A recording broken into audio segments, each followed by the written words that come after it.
Hello friends, आप देख रहे हैं आर के सिंह एकेडमी। और आज के नए वीडियो में हम लोग देखेंगे सीबीएसई क्लास 10th जो टर्म 2 एग्जामिनेशन होने वाली है उसका जो हम लोग सोशल साइंस का जो पॉलिटिकल साइंस सब्जेक्ट है उसमें हम लोग जो चैप्टर पढ़ रहे हैं चैप्टर 6, और चैप्टर 6 में हम लोग पढ़ रहे हैं पॉलिटिकल पार्टीज। तो अभी तक हम लोगों ने 3 पार्ट्स में 3 सेक्शन में उस चैप्टर्स को एनसीईआरटी बुक के चैप्टर्स को कंप्लीट किया है। टुडे हम लोग आज next part chapter 4 part 4 start करेंगे, जिससे कि रिमेनिंग जो बचा हुआ पार्टीज की इंफॉर्मेशन। अभी तक हम लोगों ने पार्टी के फंक्शंस, पार्टीज के टाइप्स, ये सब देखा कि जो single party, double party, multi parties in our country, in other country as well as, ये सारा चीज हम लोगों ने देखा। लेकिन आज हम लोग देखेंगे अपने ही देश के, इंडिया के ही जो नेशनल और राष्ट्रीय और रीजनल क्षेत्रीय पार्टियां हैं वो कब एस्टैब्लिश हुई और कौन कौन से उसके फाउंडर मेंबर हैं, ये सारा इंपॉर्टेंट चीज तो बुक के अकॉर्डिंगली देखेंगे, जैसे कि स्टूडेंट को भी कवर हो जाए और रेस्ट ऑफ द जो व्यूअर्स हैं उनको भी समझ में आए। तो आइए देखते हैं लाइन बाय लाइन। तो आज हम लोग देखेंगे ऑल इंडिया तृणमूल कांग्रेस। ये आपके बुक के अकॉर्डिंगली जो पहला पार्टी है, फर्स्ट पार्टी जो हम लोग देख रहे हैं, यहाँ तक हम लोगों ने कल देखा था, यस्टरडे वी हैड कंप्लीटेड। तो आज हम लोग देखेंगे AITC, शॉर्ट में इस पार्टी का नाम है AITC और इसका फुल फॉर्म होता है, इसको समझ लीजिए, ऑल इंडिया तृणमूल कांग्रेस। ये पार्टी जो है ऑल इंडिया तृणमूल कांग्रेस, मैं बता दूं आपको कि ये पार्टी जब बनी थी तो इसके पहले जो इसके मेंबर लोग थे, जो लीडर थे, वो कांग्रेस पार्टी के ही थे। यानी कांग्रेस जो पार्टी है, इंडियन नेशनल कांग्रेस, सबसे पुरानी पार्टी है, भारत की सबसे ओल्ड पार्टी वो है। तो उससे टूट करके ये ऑल इंडिया तृणमूल कांग्रेस बना और ये वेस्ट बंगाल की पार्टी है, फाउंडर प्लेस वेस्ट बंगाल में है और दूसरे राज्यों में अब उतनी तेजी से नहीं फैला है। तो वेस्ट बंगाल, हाँ, सिर्फ ये क्षेत्रीय पार्टी है, रीजनल पार्टी है। तो ऑल इंडिया तृणमूल कांग्रेस, देख रहे हैं इसका नाम ही है कांग्रेस। तो तृणमूल कांग्रेस, जैसा कि 3 पत्ती वाला ये फूल जो है, 3 पत्ती वाला फूल, यही इनका चुनाव चिन्ह है। आप देख पा रहे हैं 3 पत्ती वाला फूल जो चुनाव चिन्ह। और ऑल इंडिया तृणमूल कांग्रेस कांग्रेस से टूटकर बना, कहीं ना कहीं कांग्रेस पार्टी से जो अनबन हुआ। और यहाँ तो इसके जो फाउंडर मेंबर हैं वो ममता बनर्जी हैं। और मैं आपको बता दूं कि अभी भी वेस्ट बंगाल में, आज आप वीडियो देख रहे हैं आज के डेट में, तो अभी भी ममता बनर्जी वहाँ की चीफ मिनिस्टर्स हैं, वेस्ट बंगाल की चीफ मिनिस्टर हैं। तो ये पार्टी जब स्टार्ट हुई थी तो पार्टी लॉन्च्ड ऑन 1 जनवरी 1998। आप जोड़ लीजिए कितने साल की पार्टी हो गई, 1 जनवरी और आज 5 जनवरी है, तो 1998 हो गया आपका 2000, तो 20 साल उधर हो गया और 2 साल 22 ईयर्स है, मतलब यही हुआ ना जी। 1998 90 नहीं, 32 साल, 32 ईयर्स, 90 90 प्लस 2000 प्लस इधर 21 साल हो गया, यही ना हुआ। तो 33 मान के चलिए, 33 ईयर्स की पार्टी है। और 33 ईयर्स की पार्टी अलग होकर के वेस्ट बंगाल में सिर्फ और सिर्फ CPIM का जो सरकार रहा है सबसे ज़्यादा, उसको काबिज हो गया वहाँ पर, अपने आप में बहुत बड़ी बात है। तो इस party is launch on 1 January 1998 under the leadership of Mamata Banerjee and recognized as a national party in 2016। तो देख लीजिए यहाँ पर लिखा हुआ Mamata Banerjee and recognize as a national party, Mamata Banerjee recognized as a national party in 2016. The party symbol is flowers and grass, है ना, 3 पत्ती वाला फूल और घास, ये है इनका है। The party symbol is 3 flowers, symbol is flowers and grass. Committed to secularism and federalism, he has been in power in West Bengal since 1998 से ही इसकी लीडर ममता बनर्जी है। हाँ, मतलब देखिए 1998 में ममता बनर्जी, उसके पहले ये कांग्रेस पार्टी की नेता थी। कांग्रेस पार्टी के साथ इनका छोड़ दिया, इन्होंने पार्टी से अलग हो गई, छोड़ दी पार्टी, कांग्रेस पार्टी जो अभी सोनिया गांधी की अध्यक्ष हैं उनकी। तो पार्टी से अलग होकर के एक नया पार्टी बना ली, उसका नाम दे दिया ऑल इंडिया तृणमूल कांग्रेस। अब क्लियर हो गया।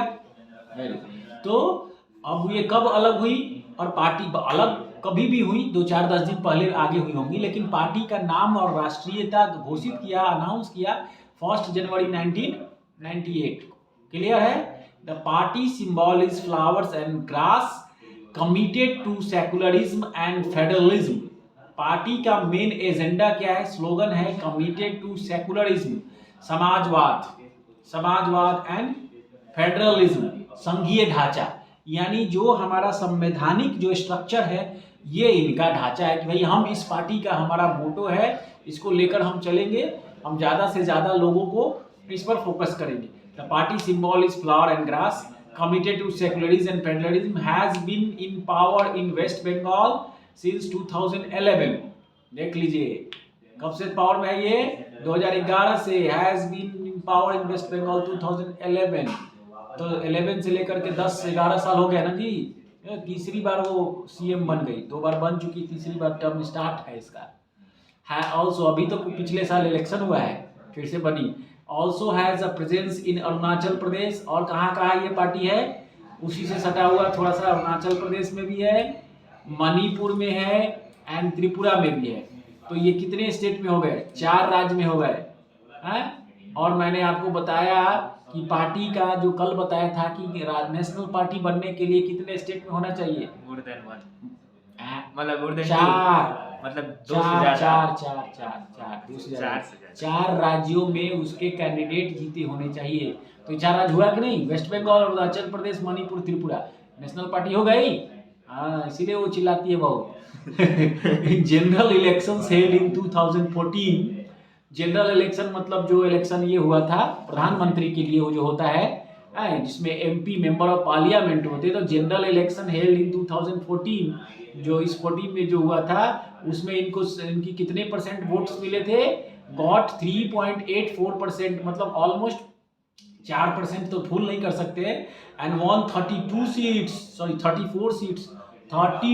सीट इसने जीता। 38 सीट में वहाँ की एमपीज का सीट यही ज़्यादा ले ली, सोच लो। Making in 4th largest party in the Lok Sabha. And 2014 में, जबकि प्राइम मिनिस्टर फर्स्ट टाइम 2014 में नरेंद्र मोदी बने, तब ये वेस्ट बंगाल से इतना जीती थी। ये इसके बाद हम लोग दूसरी पार्टी का हम लोग देखेंगे। उसका नाम है बहुजन समाज पार्टी, शॉर्ट में इसको कहते हैं बीएसपी। शॉर्ट में क्या कहते हैं? BSP, Bahujan Samaj party. Formed in 1984, 1984 में इसका गठन हुआ। ये तो और पुरानी हो गई उससे भी, वो 98 में थे, ये 84 में हो गया। 1984 under the leadership of Kanshiram. तो इसके फाउंडर मेंबर कौन थे? कांसीराम। जैसे आपने तृणमूल कांग्रेस का ममता बनर्जी हो गई, कोई ना कोई तो मेंबर रहेगा बनाने वाला, फर्स्ट टाइम पार्टी का जो गठन करेगा। तो ये कांसीराम हो गए। 6 to represent and secure power for the Bahujan Samaj, which includes the Dalits, Adivasis,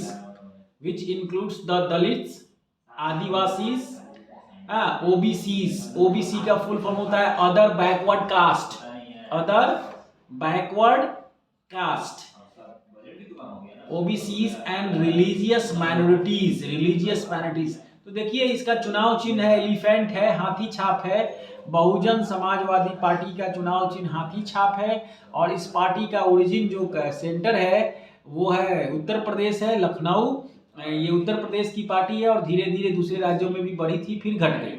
तो कांसीराम जो थे इसके फाउंडर मेंबर थे, मेन लीडर थे। बाद में चल करके कांसीराम के मरने के बाद मायावती अभी हैं इनकी मेंबर्स और इनके अध्यक्ष भी हैं। बहुजन समाजवादी पार्टी की जो राष्ट्रीय अध्यक्ष आप कह सकते हैं वो बहन मायावती हैं। और बहन मायावती जो है चीफ मिनिस्टर भी रह चुकी हैं उत्तर प्रदेश की। ठीक है, इसी पार्टी के अकेले तो नहीं कर सकते आप, अलायंस में गठबंधन मिला करके इन्होंने उत्तर प्रदेश में मुख्यमंत्री पद का सुशोभित किया। तो मैं बता दूं आपको कि 6 to represent and secure power for the Bahujan Samaj which includes the Dalits, Adivasis, OBCs and religious minorities, draws inspirations from the ideas and teachings of Sahu Maharaj तो इन्होंने देखिए किसका ये आइडिया लिया, ड्रॉ इंस्पिरेशन मतलब होता है प्रेरणा, draw inspirations from the ideas and teaching of Sahu Maharaj. Sahu Maharaj जो है ये महाराष्ट्र के हैं, ये एजुकेशनिस्ट थे। साहू महाराज, महात्मा फूले, ज्योतिबा फूले, महात्मा फूले, ये सब महाराष्ट्र से बिलोंग करते हैं।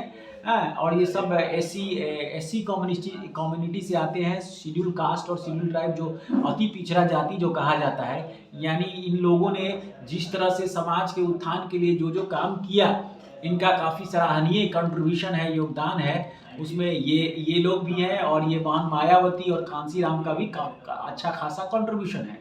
इस हिसाब से draws inspirations from the ideas and teaching. यानी मैं आपको बता दूं कि बहुजन समाजवादी जो पार्टी है, ये पार्टी जो अति पिछड़े और पिछड़े वर्ग लोग थे हमारे देश के समाज के, उनको आगे लाने के लिए, मुख्य धारा में लाने के लिए ये पार्टी का गठन किया गया था। और काफ़ी हद तक बहुत लोग आगे आए भी, इससे लोगों का बहुत सारा भला भी हुआ, ऐसी बात नहीं है। पेरियार, रामास्वामी नायकर एंड बाबा साहेब अम्बेडकर का सब लोग नाम जानते हैं। Stands for the cause of securing the interest and welfare of the Dalits and oppressed people.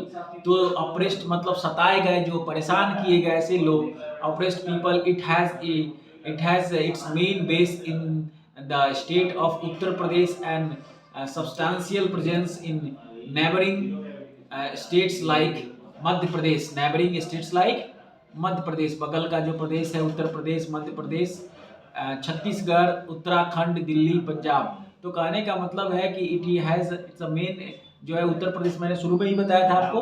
Uttar Pradesh के अलावा जो साथ में जो मध्य प्रदेश में भी कुछ सीटें इनकी है, छत्तीसगढ़ में, उत्तराखंड में भी रही है, दिल्ली में भी रही है, पंजाब में। तो ये 4 से ज़्यादा स्टेट में अगर इनके सीट हो गए, मेंबर जीत गए, नेशनल पार्टी हो गई। तो इसलिए नेशनल पार्टीज का ही पहले आपको दिखाया जा रहा है।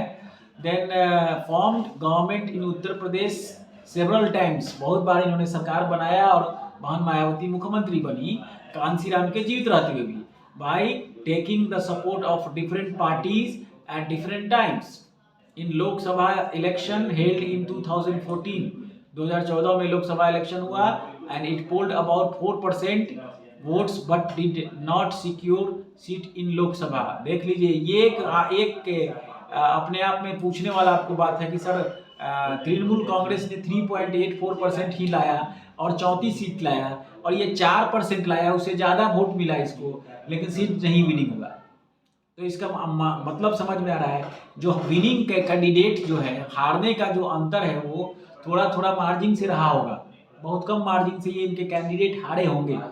लेकिन ज़्यादा संख्या में पॉपुलेशन होने के कारण, आबादी ज़्यादा रही होगी, ज़्यादा संख्या में लोग अब ज़्यादा स्टेट में खड़ा किए होंगे, वोटिंग ज़्यादा हुई, इनको भी वोटिंग मिली, जीत कहीं नहीं पाए, नॉमिनल मार्जिन से हारते गए।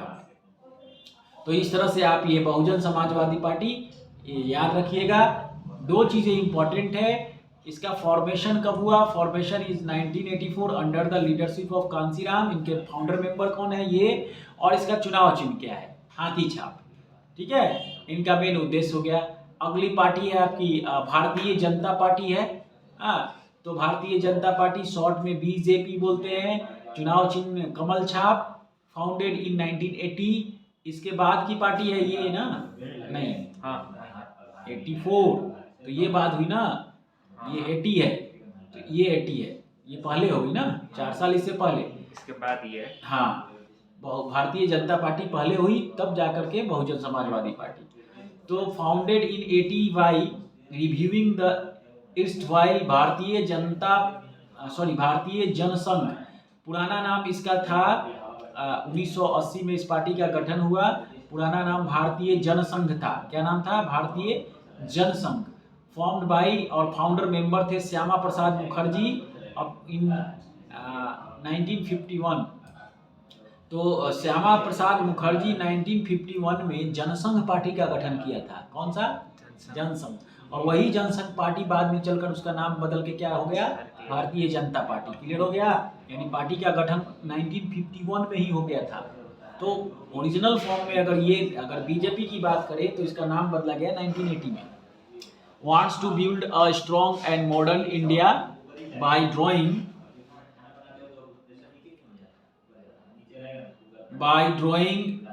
inspiration from India's ancient culture and values, and Deen Dayal Upadhyay ideas of integral humanism and Antyodaya। तो ये सारे इनके जो फॉर्म हुए अंत्योदय योजना वगैरह इसमें आते हैं। सॉरी, कल्चरल नेशनलिज्म और हिंदुत्व इस भारतीय जनता पार्टी का मेन एजेंडा है। ये is an important element it's conceptions of Indian nationhood and politics। Bharat के जो राजनीति में भारतीयता और राष्ट्रीयता लाना, उसकी खासा इसके पक्षधर ये पार्टी है। कैसे देशभक्ति राष्ट्रभक्ति जगाई जाए, इसके खासा पक्षधर है इस पार्टी के मेंबर्स लोग, फॉलोअर्स लोग। So wants full territorial and political integration of Jammu and Kashmir with India, uniform civil code. Uniform civil code मतलब एक सिविल कोड होगा, सबका सिविल कोड एक होगा, एक ही कोड हो। उससे ये होगा कि तो wants full territorial and political integration of Jammu and Kashmir with India, a uniform civil code for all people living in country irrespective of regions। Uniform civil code का मतलब ये हो गया कि पार्टी का मोटो है कि देश में एक संविधान, एक विधान और एक निशान, ये लेकर चले। और ये ऐसा हुआ भी। इसका एक एग्जाम्पल जम्मू कश्मीर में जो चल रहा था, आर्टिकल 370 धारा 370 और 35A जो था, अपने आप में हमारा देश से ही जम्मू कश्मीर एक अलग थलग कटा हुआ था, जिसको अभी कुछ ही 2 साल पहले इसको ख़त्म किया गया।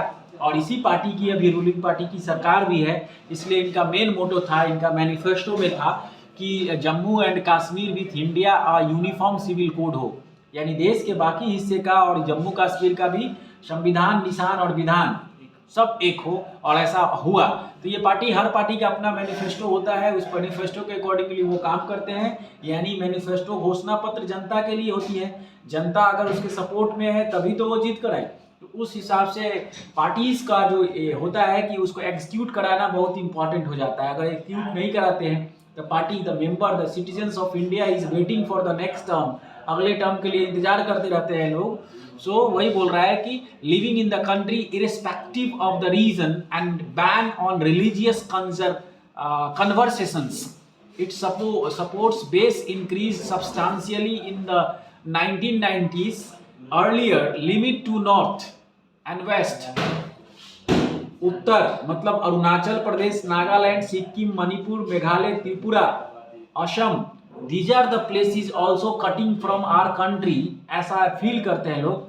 तो उसमें लोगों को एक साथ समाहित करना, कनेक्ट करना अपने आप में बहुत बड़ी बात है। So it support base increase substantially in the 1990s, earlier limited to north and west and to urban areas। The party expanded its supports in the southeast, the northeast and to rural areas, came to power in 1998। तो इनका था कि शहर और गांव जो है expand in supports in south east, north east and rural areas, गांव का भी हो, दक्षिण पूरब हो, ये सब एरिया पूरी तरह से चेंज हो। केम इन पावर इन 1998, पहली बार 1998 में सरकार में आए, सत्ता में आए। और पहली बार इनके तरफ से, भारतीय जनता पार्टी के तरफ से जो लीडर प्रधानमंत्री बने, उनका नाम था श्री अटल बिहारी वाजपेयी। काफ़ी कम दिनों के लिए वो बने as the leader of the national. हाँ, very less time. Second time में फिर आए तो फुल मेजोरिटी के साथ रहे। सेकंड टाइम 23 दिन, तो थर्ड टाइम में होंगे 6 साल के लिए रहे शायद। थर्ड टाइम, हाँ, so leaders of national democratic alliance, ये देखिए एनडीए हो गया, including several regional parties emerged as largest party with 282 members.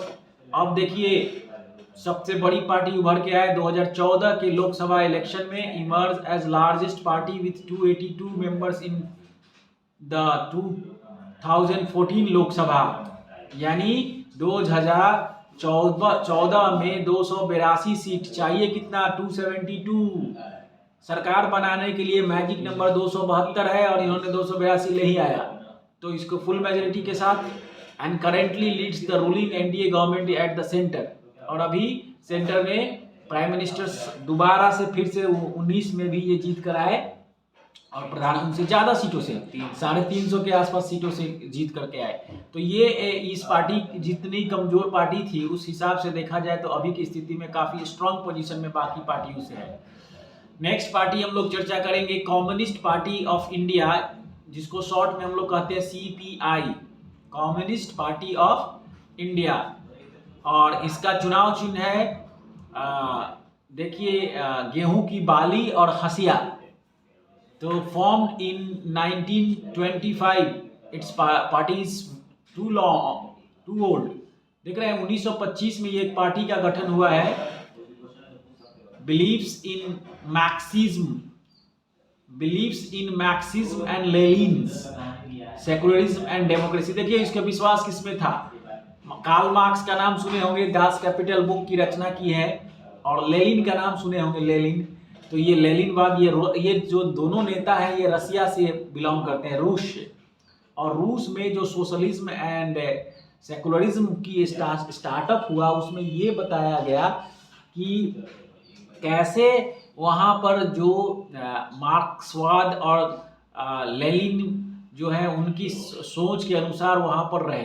यानी ये पार्टी का मुख्य एजेंडा जो निचले तबके के गरीब मजदूर लोग थे उनका ज़्यादा ख्याल रखना, यूनिटी फॉर्म करना, यूनियन बनाना, ये मेन रहा। तो oppose to the force of secessionism and communalism accept parliamentary democracy as a means of promoting the interest of the working class, farmers and the poor, became weak after the split in the party in 1964। तो देखिए party का main motto क्या था, accept parliamentary democracy as a means of promoting the interest of the working class, farmers and the poor, became weak after the split in the party in 1964, that led to the formation of the CPI-M, significant presence in the state of Kerala। Party 1925 की party थी, ये party टूट करके दूसरी party बन गई। कब बनी, 1964 में पार्टी बनी, और उसका दूसरी पार्टी जब टूटी तो उसका नाम बना CPI-M। ये पार्टी सिर्फ CPI थी, कम्युनिस्ट पार्टी ऑफ इंडिया। अब ये इसमें M लग गया तो इस M का मतलब मार्क्सिज्म हो गया, यानी M की विचारधारा सिर्फ अलग हो गया और लेनिनवाद उधर छूट गया। मार्क्सिज्म एंड लेनिन था ना। तो significant presence in the state of Kerala, यानी ये पार्टी हमारे देश में किस किस राज्य में ज़्यादा स्ट्रॉन्ग पोजीशन में है, तो एक है वो केरला है, अभी भी सरकार है, और बहुत ज़्यादा समय से केरल में CPI-M की सरकार है।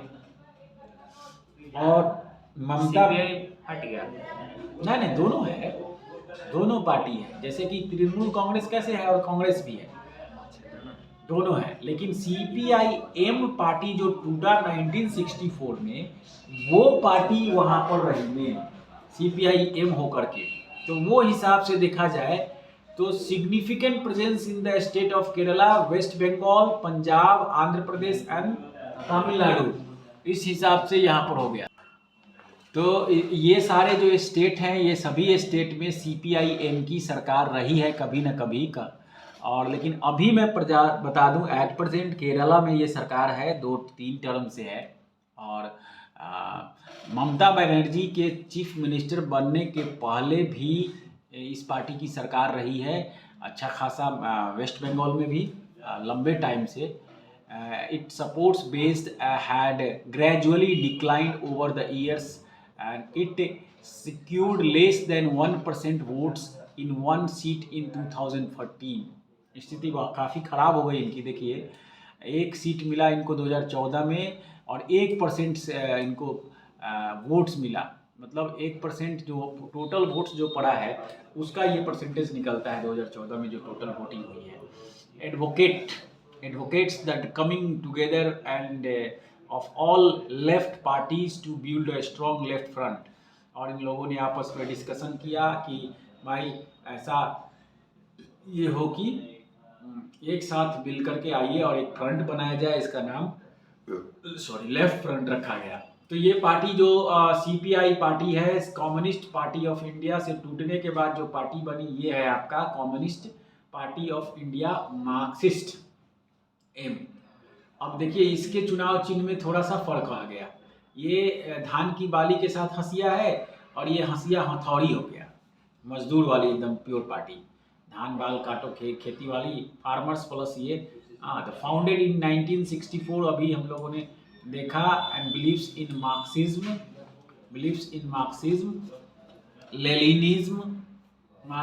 Leninism supports socialism secularism and democracy and opposes imperialism. तो ये सारी चीज़ें जो है, Leninism support socialism secularism and democracy and opposes imperialism and communalism, accept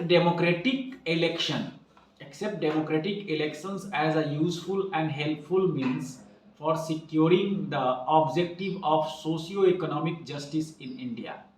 सामाजिक और जो आर्थिक न्याय के लिए लड़ाई जो लड़ी, सामाजिक और आर्थिक न्याय में ये आ जाता है। आप कहेंगे सर इसमें अब पार्टी का आर्थिक लड़ाई की रोल क्या होगी? किसी भी पार्टी की आर्थिक लड़ाई की रोल होगी, मान लीजिए मजदूर की बात हो गई, फार्मर की बात हो गई, खेतों में काम कर रहे हैं, उनको कितना वेजेस मिलनी चाहिए, मजदूरी मिलनी चाहिए, उस हिसाब से यहाँ पर इसका खासा ख्याल रखा गया है। So accept democratic election as a useful and helpful means for securing the objective of socio-economic justice in India। Enjoys strong supports in West Bengal, Kerala and Tripura। तो ये जो पार्टी एम बनी CPI M, West Bengal, Kerala and Tripura, especially among the poor factory workers, farmers, agricultural labourers and intelligentsia, critical of new economic policy. तो मैं बता रहा था आपको कि इकोनॉमिक सपोर्ट में मजदूर किसान जो है उनके साथ जो अन्याय हो रहा था, और हमारा देश जो है किसानों का देश है, गांव का देश है, ज़्यादा लोग किसान ही है, उस स्थिति में ऐसा स्थिति बनी कि भाई तब ये पार्टी की गठन हुई और जो खास इस तरह से सोच रखने वाले लोग हैं उन पार्टी से जुड़े हुए हैं आज भी, farmers, agricultural labourers and the intelligentsia, critical of new economic policies that allow free flow of foreign capital and goods into the country, was in power in West Bengal without a break for 34 years। in the 2014 Lok Sabha election it won about 3% of votes in and 9 seat। तो 2014 में इनको 2014 में Lok Sabha election में इनको 3% vote मिला और 9 seats मिले। इस तरह से ये पार्टी जो है उस पार्टी से तो अच्छी है, सीपीआई एम जो टूटने के बाद बनी हंसुआ हथौड़ी, ठीक है। तो ये पार्टी हो गया। अगली दो पार्टियां बहुत इंपॉर्टेंट पार्टी है, वो है इंडियन नेशनल कांग्रेस पार्टी, सबसे ओल्ड पार्टी है, इसको शॉर्ट में आईएनसी कहते हैं, और इसका चुनाव चिन्ह पंजा छाप कहा जाता है। 5 हाथ का निशान, 5 उंगलियों वाला हाथ, इसको पंजा छाप पे काफी सबसे ओल्ड थोड़ी ना, सबसे ओल्ड दिए नहीं, सब फाउंड इन 1885। हाँ तो सबसे ओल्ड तो 1885 ना, ये ओह्यूम अंग्रेज की पार्टी है ये, अंग्रेज साथ मिलकर के इनको और भारतीय लोग जोड़े थे। So popularly known as Congress party of one of the oldest party of the world जी, one of the oldest party of the world, founded in 1885, has experienced many splits. ये पार्टी बहुत पार्टी और टूटी, इस पार्टी से कई पार्टियां टूट के पार्टी बनी। एक तो तृणमूल कांग्रेस, और बगल में आप देख रहे हैं वो घड़ी छाप, टेबल की घड़ी, इसी पार्टी से टूटा हुआ वो पार्टी है। उसका भी देखिए नाम क्या है, नेशनलिस्ट कांग्रेस पार्टी। कांग्रेस कहीं शब्द आया है ना, और उसमें भी कांग्रेस आया, तृणमूल कांग्रेस। तो ये पार्टी देखिए 3 टुकड़ा में हो चुका है। तो इंडियन नेशनल कांग्रेस जो है 1885 में ये पार्टी बनी और played a dominant role in Indian politics. भारतीय इतिहास में, भारतीय राजनीति में इस पार्टी का काफ़ी वर्चस्व रहा। आज़ादी के पहले इसका पार्टी का गठन हुआ। फाउंडर मेंबर्स में थे ए.ओ. ह्यूम और भी लोग थे इनके साथ, जो कि मेन मेंबर ये थे, अंग्रेज जो थे, रिटायर्ड ऑफिसर थे। Played a dominant role in Indian politics at the national and state level for several decades after India's independence. आज़ादी के बाद under the leadership of Jawaharlal Nehru, the party sought to build a modern secular democratic republic in India. तो ruling party at the centre till 1977। देखिए 1977 तक लगातार, 1947 के बाद प्रथम प्रधानमंत्री पंडित जवाहरलाल नेहरू बने। उसके बाद से लेकर 1977 तक कोई दूसरी पार्टी बनी ही नहीं थी देश में। पूरे देश में हर जगह कांग्रेस कांग्रेस कांग्रेस कांग्रेस कांग्रेस। फिर 77 के बाद थोड़ा सा ये एंड देन 80 में बनी, फिर 89 बनी, फिर 80 आफ्टर 89 इट सपोर्ट्स डिक्लाइन। धीरे धीरे इसका सपोर्ट्स जनाधार कम होने लगा, लोगों की इसमें में जो है विश्वास घटने लगी। But it continue to be present throughout the country, cutting across social divisions. Centrist party, neither rightist nor leftist, ना लेफ्ट पार्टी का सपोर्ट्स कर रही थी ना लेफ्ट का विरोध कर रही थी। So in its ideological orientation the party spouses secularism and welfare of weaker sections. Party का मेन मुख्य धारा है कि सामाजिकता, secularism and welfare of weaker section of and minorities. जो कमजोर वर्ग के लोग हैं और खास करके जो कम संख्या में हमारे देश में है, उनका सपोर्ट करना इस पार्टी का main agenda. Supports new economic reforms but with a human face. Leader of the United progressive alliance. बाद में चल करके उन लोगों ने भी अलायंस बनाया, यूपीए जिसका नाम हुआ शॉर्ट में यूनाइटेड प्रोग्रेसिव अलायंस। यानी इस पार्टी की भी अलायंस की जरूरत पड़ गई एक समय, इतना स्ट्रॉन्ग पार्टी थी, किसी को भी जरूरत पड़ेगी। And government and from 2014 to 2004 to 14, तो 2004 से 14 तक 10 साल तक 2 टर्म्स ये फिर से पार्टी आई और इसका नाम पड़ा यूनाइटेड प्रोग्रेसिव अलायंस, यानी कांग्रेस मेन रही। और इसके जो प्राइम मिनिस्ट्रियल कैंडिडेट थे वो कांग्रेस से थे, जैसा कि शायद आप जानते होंगे। तो 2004 में जो प्रधानमंत्री बने थे डॉक्टर मनमोहन सिंह बने थे, और 5 साल पूरा कंप्लीट किया, अगेन उन्होंने दोबारा डॉक्टर मनमोहन सिंह ही बने। तो 14 तक वो मनमोहन सिंह का कंप्लीट कार्य चल रहा है, जैसा कि नरेंद्र मोदी 5 कंप्लीट करके दूसरा टर्म स्टार्टअप किए हुए हैं। तो ये बीच में कांग्रेस की फिर से सरकार 4 से 14 तक आई, लेकिन वो भी अलायंस के साथ आई, सिंगल लार्जेस्ट पार्टी नहीं है। सिंगल लार्जेस्ट पार्टी मतलब दूसरी पार्टी की सपोर्ट की जरूरत नहीं हो। So currently it is the principal opposition party in the Lok Sabha. अभी के समय में मुख्य विपक्ष पार्टी लोकसभा में बनी हुई है। और लास्टली हम लोग देख लेते हैं एक और पार्टी, सब नेशनल पार्टी की हो गई तो नेशनलिस्ट कांग्रेस पार्टी एनसीपी जो है, और ये पार्टी 1999 में बनी।